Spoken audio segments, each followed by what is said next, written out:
Well, it's been almost exactly a year since the world stopped, at least around here in Tennessee. Literally, we are within a few days of when everything around Chattanooga at least shut down.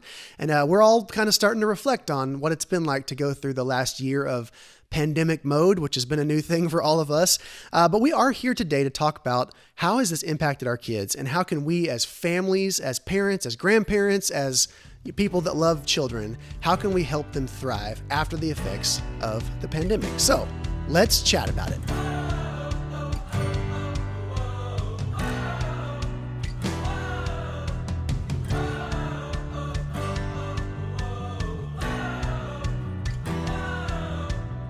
Welcome to Clear Creek Chat. That's Chat with two T's because this podcast is coming to you from Chattanooga, Tennessee, and is a ministry of the Clear Creek Church of Christ. In every episode, we invite a friend or two to join us to talk about issues that touch our lives locally and also have a broader implication for the kingdom of God. My name is Mitchell Halstead, and today I'm joined by my friend and children's minister, Laura Harbin. Hello. Glad to have you back on the podcast. Laura, I want to ask you a question today. As we've noted, it's been about a year. So do you remember what you were about to do right before everything shut down a year ago? I was preparing for my sister and nephew to come visit for the weekend, excited about Sunday morning classes and upcoming activities that we have building up to Easter here, and then nothing. But she right. is, now a year later, my sister and my nephew are still coming this weekend. You're just doing a do-over. We're doing a do-over. I remember you had just mentioned a moment ago, you're even thinking like spring break might have to be a do-over. Mm-hmm. I'm thinking so. Hey, when you have the plan, and you shelve it, you can just pull it back out again. Exactly. I remember because I think we officially called Sunday morning a day or two before. That's what you were telling me. I'm sure I was teaching, so I probably just put my lesson away and then wondered, all right, what about Wednesday? And then we never got back. Nope. So it took a long time, but here we are. And as I mentioned in the opening, our goal today is to have a discussion about how we can help these kids, our youth, our children, all the way, I guess, down to babies that this is all they've ever really known, maybe, as we're moving out of pandemic, hopefully. Like that's what it seems to be like, at least across our country. As we're moving out of it, how can we help the kids thrive? So you had brought a webinar to myself and to our high school minister for us to watch, and we've reviewed it, talked about it. What was that webinar? Give us a little bit of context for where some of this conversation comes from. Okay, so this is a national resource called Ministry Spark, and they invited a therapist and a children's pastor out of Chicago to speak on how we as leaders in church, a part of the church, can all help these kids and teens come out thriving instead of not thriving post-pandemic or in our new COVID-19 world. So they kind of went into 4 quadrants, and they broke it down that way throughout the whole webinar. And those were physical, social, mental, emotional, and spiritual, and how the pandemic has hit all 4 of those quadrants for a person, any one person, especially our kids. So building resilience was their main overarching theme, and how they are seen and heard and how they can kind of cope coming through some of the difficulties and the struggles that we've all experienced this last year, that they don't have the life experience like adults do to because we're all so good at it too. Overcome, right? Yeah. They didn't have the toolkit, so to speak, as maybe we did, just because we're older. Yeah. So we as adults can help them navigate through some of this. Sure. Yeah, I appreciated them diving into the quadrant thing because the physical was pretty evident, right? Immediately, we were no longer going to school and no longer coming to church and no longer, depending on where you lived, exiting your house because you were terrified that New York City was falling apart around you or some zombie apocalypse. So like that immediately changed for everybody. And they even referenced the fact that for the extroverts out there, like we're all going crazy, right? Yes. And some introverts are actually like, this is my happy place. But eventually that starts to wear thin even. But, the social thing, because of this, the physical spaces are no longer accessible to us, or at least they weren't for a good long while. That starts to affect your social nature. And fortunately, we live in an era where you can connect with people digitally, online, but even that has its limits. I think we've all realized there is no replacement for face-to-face interactions with humans. Yes. The Zooms, the FaceTimes, like that's good. It's wonderful, but it's not the same. It's not. And kids, like the guy was joking that, when he was a kid, the cool place was the mall. And that was true for me, maybe you as well, or the movie theater. Chick-fil-A. You go a little farther back, maybe it was the arcade, depending on what area you grew up in and whatnot. But our kids nowadays, like even despite the pandemic, their social place is actually social Online. media or online in some way. It could be, Xbox Live or something. Yeah. And how that's changed, but this has put even more pressure on that because it was the only thing anybody had, which of course then begins to affect your mental state and your emotional state and your of course vision, your spiritual state, your vision, like even your physical vision begins to be affected. But I'm glad you brought up the resiliency because we want our kids to be resilient. Those of us that are parents, and resilient emotionally, certainly. Subject to this, of course, is discipleship, like spiritually resilient, able to come through these difficult times. And they kind of lined out 3 different things that they feel like help to build resilience. Do you want to remind us what those 3 things are or tell us what they are? Yes. So they were identity, meaning, and purpose. And all of those are built into one person. They're kind of taught or talked over into your life. And so people who have it push through harder things better than people who don't have it. I think it's important to note that this idea of identity, meaning, and purpose, and those messages, they do come from outside of us. Like they're imposed upon us, but they can come from a lot of different sources, which is why it's so important for those of us that care about discipling our kids or just seeing the kids discipled, if you don't even have kids yourself. We've got to be communicating the right messages about who you are, what your meaning is, what your purpose is in this life, because otherwise they're going to get that from somewhere. We want to make sure that they get it from a godly, Christ-centered perspective. Correct. So one of the first tools that the therapist offered in the webinar was saying to listen. Like when they bring up a feeling or they can't identify the feeling, just listen to them and say, well, why are you asking that? And just acknowledge that they are feeling that and not dismiss it or ignore it or diminish it, that they're angry or they're sad or they're lonely or maybe they're grieving and it's just a physical loss, maybe not a loss of a person, but obviously that's been the case in many families this year, or just a loss of not being able to go do something. So in friendships and whatever, but just to identify and say, yes, feelings are real. They come and go like waves, but they are not all of who you are. They're just a part of who you are and who God made you to be. And let's focus in more about the character of God and speaking into you're a child of God first and foremost. And then kind of build from that how God can help them, the character of God can help them kind of pull themselves out of that space of their feelings, and that their identity as a child of God is a lot more stable position to be in the greater story of, 2020 and beyond. Sure. So helping your child see their part in God's bigger story is a narrative that you can help them work through. And using this language, this positive language over victim language. And the children's pastor on the webinar, she noted that she asked kids to name out the blessings of this past year versus just focusing on the negative. Mm-hmm.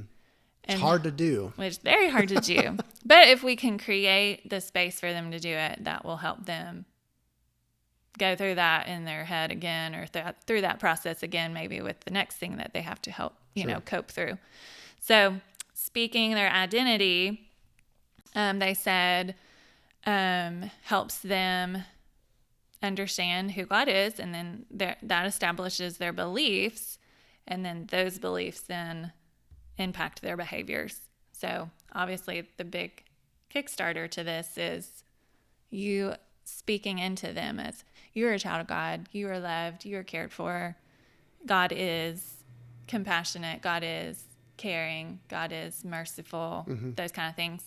Much like you would say if your kid goes to public school, I'm sure there's slogans and an atmosphere they build over, and they say you're a wildcat or you're a buccaneer, we are strong or something like that. Yeah, they're building a community sense. Right. Yeah. And so it's the same way, almost even if, you have a good, strong family name, and you would say to your child, well, you're a Harbin. My last name's Harbin. So I would say to my boys, or my husband says to my boys a lot, yeah, you're a Harbin. We work hard. You're speaking this. Stop crying. We're speaking this truth over our children of who we're standing for, whose we are, who we are, and who we can be because of who we are. Yeah, and it's not just a matter of naming. It's the name has significance attached to it that you, as the giver of the name, have provided it. Like when Ben says to the boys, you're a Harbin, that means something. It doesn't just mean, oh, you happen to have he means something by that, and you know what it means, and the boys know what it means, or they're learning what it means. And that identity is so important. I think about my work with middle school and high school students over the years, and one thing that happens every now and then is sometimes they get a little boyfriend or a girlfriend, and then they break up. And then they break up. Yes, that's where I'm going. 2 days later. And then they break up, and I've been through that myself, and I've certainly witnessed it many, many times. And my natural, 36-year-old reaction is to just roll my eyes and be like, dude, just get over this or whatever. But I don't do that. I've learned to catch myself in my cynical nature and realize that for this kid right now, this is actually a very, very big deal. Yeah. I might think it's a middle school relationship. Who really cares? But they do, because it's all they know. But helping them to understand that their feelings and their sense of I'm not worthy because this girl broke my heart, or however it works out, that's not who you are. You have far more worth and value, but it's given to you by God. And by, your dad and your mom and if you don't have a mom and dad, somebody in your life hopefully is providing some sense of worth for you. But when they get caught into my identity is in this relationship, my meaning is in, having a connection with somebody or being a good player on a team, those things are fleeting, just like our feelings are, which is why we've got, if we're disciple makers, parents, grandparents, everyone, we have got to promote the right identities, meanings, and purposes, as we've said already. And you talked about the idea of the big God story. I love that. Did you want to say something else? And so also on the webinar that we're referencing, the children's pastor was really big on helping your child write a story, like what they say to themselves in their head every day. And almost like a Mad Lib, they just fill in the blanks of today I am, whatever. And they kind of come up with it. And she was real big on giving and encouraging victorious language over victim language. Or, when they say I can't, or, well, I just don't have any friends or something like that. That's not necessarily true. It's just how they feel in that moment. And so then you would help them rewrite that with more positive language. And that's where she said, go ahead and name the blessings so they can see it. But the other thing about it was after you've kind of spoken that identity and purpose and meaning, you can create this resilient community like we talked about. So how does that play out even now as we're trying to interact more with people? Maybe they're going back on their sports teams or going to gymnastics or stuff like that. Some kids they never stopped being around other people, and some kids haven't. So what is something that we can do to help all of our kids and our teens kind of, I don't know, maybe build a community around each other that creates that resiliency again Yeah. to ground them in a community. Yeah, I think it starts in the family, which is why this podcast is really directed towards people who are directly connected to some kids through family relationships, because all these other, like you might decide you don't like baseball anymore, or you might get hurt and not be able to play, or your friends at school are going to hurt your feelings. So like some of those things are going to not be constant necessarily, but things like your loved ones, they're going to be with you. Even if you graduate and leave school, you're still the daughter or the son of somebody, right? Or the grandkid or the niece or nephew. And so those of us that are in those positions of authority over the younger people, we need to really understand that it is our responsibility to be that first and truthfully longest lasting and probably most important community for our kids. We are the ones who get the first take at who you are, what your meaning is, and what your purpose is. And we also need to be the ones that continue to promote, again, those godly, Christ-centered concepts or perspectives on those questions. But yeah, more than that, like eventually, the role and the influence of a parent, I'm sure you will learn this over the next few years as your kids are coming into middle school and moving on. Like it does start to wane a little bit in favor of peer groups and things like that. And then they go off on their own eventually, and they're on their own, right? And so there's got to be other things as well. And so I know that our church, and certainly this starts in children's ministry, and we focus on it a lot in the youth ministry, this idea of creating smaller communities. And, we generally just call them small groups, but it's not a magic word or anything.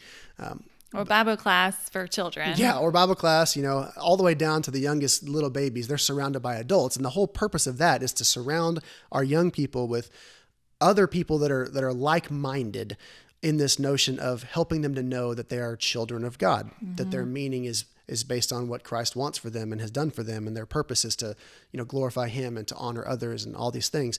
And so all of our classes or groups, however we describe them, they're all about helping put godly, at least God-fearing people intersecting the lives of our kids and teenagers to continue to help them see where they fit into God's big story and help them to understand who they are, whose they are, and who they need to be, I think is what you said a minute ago.